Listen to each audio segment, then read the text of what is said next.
Or is he a cat who just lounges around? Because when you look at his Instagram pictures, he does a lot of lounging. I know that's cats in general, but, you know. I'm very impressed that you're following him on Twitter and on Instagram. Well, no, I'm not. I am aware of his work. That's all I will say. But well done, Larry. Yeah. It's just approaching 6:10 now. Let's go back to our main story. The news that Donald Trump's been acquitted of inciting his supporters to attack the Capitol last month. Now, it was the second failed attempt to impeach Mr Trump, who described the process as the greatest witch hunt in history. Eric Ham's a political analyst. Sarah, thanks very much. Speak to you later. It's like flipping Siberia coming in this morning. I have to say, you know, it might get cold in the east, but in the northwest as well. It was just the wind that was whipping through. Cold. Let's take a look at some of today's front pages. Mentioned, by the way, when we're talking about ending lockdown restrictions and kids going back to school, those are quite England-specific, and each of the devolved nations have their own plan of action. I think some children in Scotland may well be going back, and Wales, on the 22nd of Feb after half-term. The final lockdown, that's the headline. You can imagine somebody reversioning a 1980s power song with the final lockdown. Whatever you want to do in your spare time, Rog. It's 18 minutes past 6 now. Let's get the latest technology news. Here's Click. Right, those are the main stories this morning.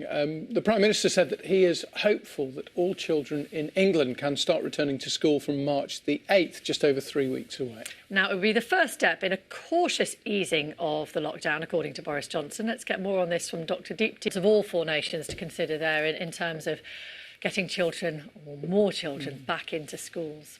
6:37, nearly 6:38. Let's catch up on the sport. John's here. Thriller in the rugby yesterday. Thanks, John. Speak to you later. It's 6:44 now. We're going to get the weather from Sarah in just a moment. It's been absolutely freezing for most of us this week, though, hasn't it? Really cold weather. It was cold this morning as well. And while the snow and ice can be beautiful to look at, it is adding another layer of financial concern and social isolation for many. Frankie McCamley reports. Beautiful, but it's a problem for lots of people. Yeah, challenging, the weather. But it is going to get milder, which is perhaps good news for some. Sarah, you have all the details for us. Yes, good morning to you, Rachel and Roger. Yes. The vaccine rollout in England is being extended to the over 65s and the clinically vulnerable from tomorrow, as the initial target of offering a first dose to the top 4 priority groups is about to be reached. The Prime Minister said that huge progress has been made and that he is optimistic about setting out plans later this month on how and when the lockdown will be eased. Well, our health and science correspondent James Gallagher has this report. Or shopping. Now, a ban on evictions in England is being extended until the end of March. The government says that the move will ensure that tenants who fall behind on their rent because of the pandemic are not forced out of their homes in all but the most serious cases. But housing charities argue it won't help those who've fallen into arrears. Our political correspondent Jonathan Blake reports. Thank you. I'm just keeping an eye on the cricket for those who are interested as well. It's been a really bad day for England so far. They're 52 for 5.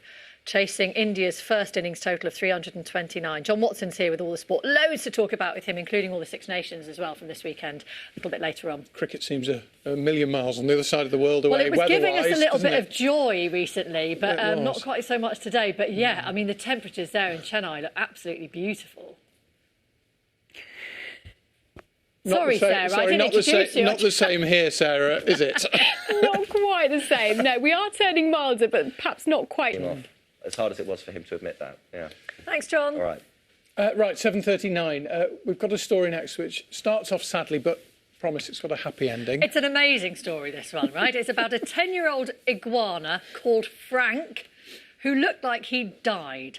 So I'm smiling because actually what happens next is so extraordinary. His devastated owner, Larissa Palmieri, called her local pet crematorium to come and collect him. Yeah, well, later they called her with some good news. Larissa joins us now to tell us more, along with Jodie Reeve, who comes from the pet crematorium, and most importantly, he's there, isn't he, Frank? Look at Frank. So Frank is not dead, we can confirm. Larissa, just tell us very quickly how you came to find Frank in what you thought was a dead state. So I went into his vivarium to feed him and to turn. We really appreciate it. Thanks, Larissa. Thanks, Jodie. Frank. Oh, well, if Frank was Frank was cold in Haslingden the other day, it's probably still cold in Haslingden this morning, but it is going to warm up. Not quite, probably as warm as Frank would like it, but it's warming up, Sarah. If you can get out and do it, isn't it? I tell you what. Also, although this isn't getting outside, The Perfect Planet as well, which is on iPlayer at the moment, is an amazing way of seeing nature really up close. Fantastic. Right, we're on the BBC News Channel until 9 o'clock this morning. This, though, is where we say goodbye to viewers on BBC One. You're going to watch Match of the Day now. Look at you. Have fun. Thanks for We'll be back watching. in a sec. Bye-bye.